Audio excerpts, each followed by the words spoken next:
Chapter 4. Morris Townsend Looks for a Position. If it were true that Catherine was in love, she was certainly very quiet about it. She had told Morris Townsend that she would not mention him to her father, and so she said nothing about Morris's continued visits. It was only polite, of course, for Morris to visit after the dinner at Washington Square, and only natural for him to continue visiting. These visits had quickly become the most important thing in Catherine's life. She was very happy. She did not yet know what the future would bring, and she was too modest to expect anything. She was just grateful for the present. The sound of his voice, the words he spoke to her, the expression of his face. Dr. Sloper suspected Morris Townsend's visits and noticed how quiet Catherine had become. "What is going on in this house?" he asked his sister. "Going on, Austin?" said Mrs. Penniman. "Why haven't you told me that Mr. Morris Townsend is coming to the house 4 or 5 times a week? I am away all day, and I see nothing." Mrs. Penniman thought for a moment. "Dear Austin," she said at last, "I cannot tell a secret." "Whose secret? Catherine's? Mr. Townsend's? If it is his, I think it is extremely foolish of you to have secrets with young men. You don't know where they will lead you." "I don't know what you mean," said Mrs. Penniman. "I take a great interest in Mr. Townsend. I don't hide that. But that is all." "It is quite enough. And what do you find so interesting about Mr. Townsend? His good looks?" "His misfortunes, Austin. I cannot tell you his story, but he would tell it to you himself if he thought you would listen to him kindly." The doctor gave a laugh. "I shall ask him very kindly to leave Catherine alone." "Catherine probably says kinder things to him than that." "Has she said that she loved him? Do you mean that?" Mrs. Penniman stared at the floor. "She doesn't talk to me about him. I think she is very happy. That is all I can say." "Townsend wants to marry her. Is that what you mean?" "He admires Catherine greatly," said Mrs. Penniman, "and he says the most charming things about her."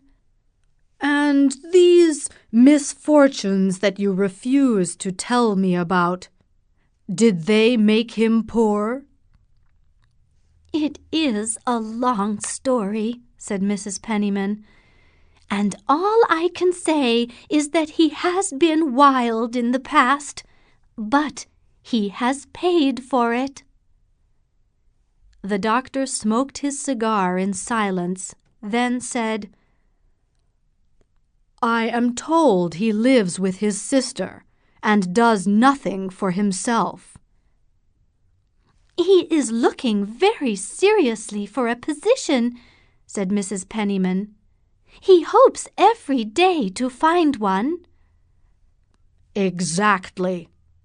He is looking for it here, over there in the front parlor. The position of husband of a weak woman with a large fortune. That would suit him perfectly." Mrs. Penniman got up and looked at her brother a little angrily. "My dear Austen," she said, "you are making a great mistake if you think that Catherine is a weak woman." And with this, she walked away. The family in Washington Square spent every Sunday evening at Mrs. Almond's house. On the Sunday after his conversation with Mrs. Penniman, Dr. Sloper went off to another room to talk to his brother-in-law about business. He came back later to find that Morris Townsend had arrived and was sitting on a sofa beside Catherine. There were several friends of the family present, and it was easy for the two young people to sit and talk privately. The doctor saw at once, however, that his daughter was painfully conscious that he was watching her. She sat very still, with her eyes down, blushing deeply. Dr. Sloper felt so sorry for her that he turned his eyes away. "Poor Catherine," he thought. "It must be very nice for her to have a beautiful young man court her. Perhaps I should give him another chance." A little later, when Morris Townsend was standing alone, the doctor crossed the room towards him. The young man looked at him with a little smile. "He's amazingly conceited," thought the doctor. Then he said, "I am told you are looking for a position." "Yes, I should like some work," Morris Townsend replied, "but I fear that I have no special talents." "You are too modest," said the doctor. "I know nothing of you except what I see, but I see by your face that you are extremely intelligent." "Ah," Townsend said, "I don't know what to answer when you say that. You advise me, then, not to give up hope?" The question seemed to have a double meaning, and the doctor looked at him for a moment before he answered. "No young man should ever give up hope. If he does not succeed in one thing, he can try another." Morris Townsend stared down at his shoes. "Were you kindly suggesting a position for me?" he then asked, looking up and smiling. This annoyed the doctor, and he paused for a moment. Then he said, "I sometimes hear of possibilities. How would you feel, for example, about leaving New York?" "I am afraid I could not do that. I must find my fortune in this city. You see," added Morris Townsend, "I have responsibilities here. I have a sister who depends on me." "Family feeling is very important," said Dr. Sloper. "I often think there is not enough of it in our city. I think I have heard of your sister." "It is possible, but I doubt it. She lives so very quietly." "As quietly, you mean," the doctor went on with a short laugh, as a lady may do with several small children. I help with my little nephews and nieces, said Morris Townsend. I am their teacher. That is very good, but it is not a career. It won't make my fortune, agreed the young man.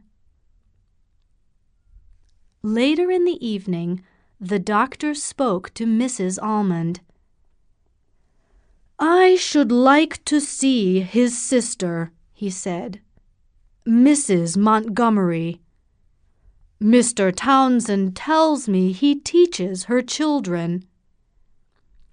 I will try and arrange it for you, said Mrs. Almond. I must say he doesn't look in the least like a school teacher. And when Morris Townsend spoke to Catherine again later, he did not sound like a school teacher either. Will you meet me somewhere tomorrow? He murmured.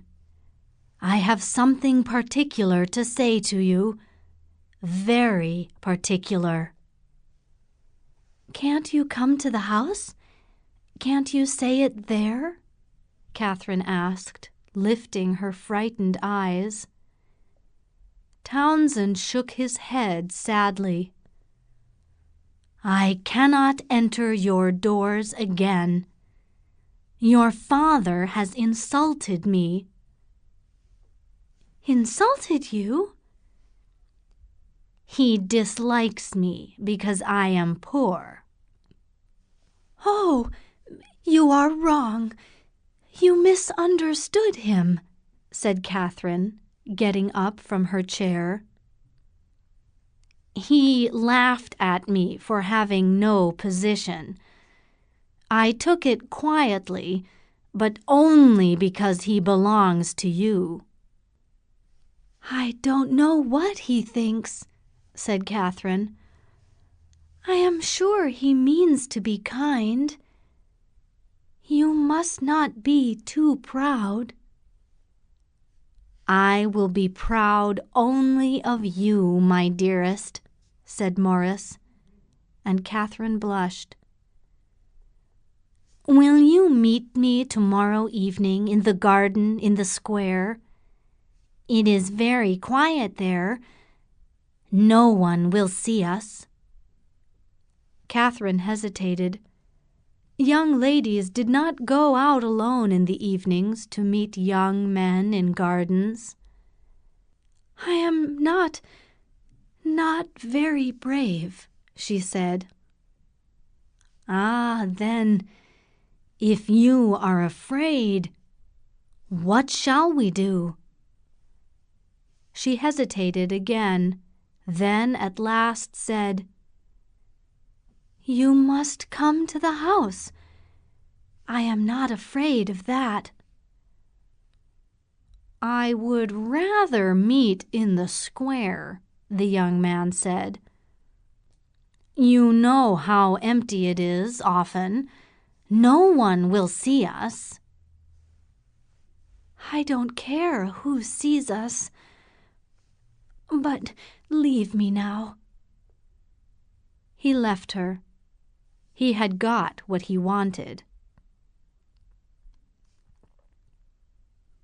Catherine met the young man next day in the place she had chosen, among the elegant furniture of a New York parlor. Mrs. Penniman, as usual, left the two young people alone to enjoy their romantic meeting. We must decide what to do, said Morris. He had already, on earlier visits, told Catherine that he loved her. He had put his arm around her and taken kisses, which had made her heart beat very fast.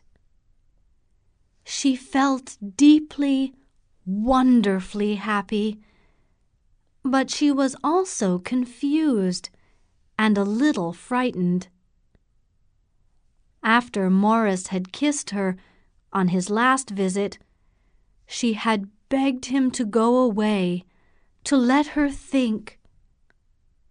She felt his kisses on her lips for a long time afterwards, and she could not think clearly at all.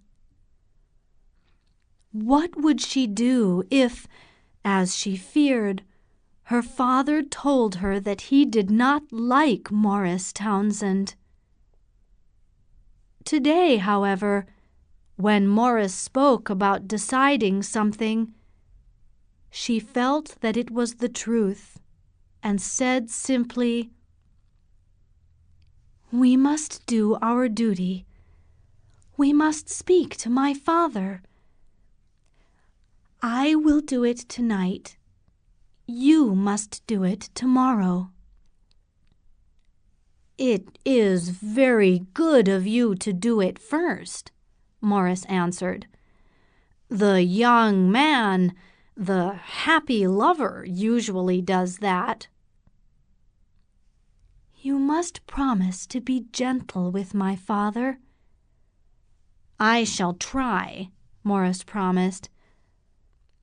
"But do you know what your father will say? He will tell you I want your money." "Oh," murmured Catherine softly, "how wrong he is." Morris gave her a fond little kiss. "I shall tell him that he is wrong," said Catherine. "He will argue with you." Catherine looked at her lover for a minute, and then she said, "I shall persuade him, but I am glad we shall be rich." Morris turned away. "No, it's a misfortune," he said. "It is from that our problems will come." "If it is the worst misfortune, we are not so unhappy. I will persuade him, and after that we shall be very glad we have money." Morris listened to these sensible words in silence. "You must speak for me on this. I cannot do it myself." Catherine, too, was silent for a while. She looked at Morris, who was staring out of the window. "Morris," she said suddenly, "are you very sure you love me?" He turned round and came to her at once. "My own dearest, can you doubt it?"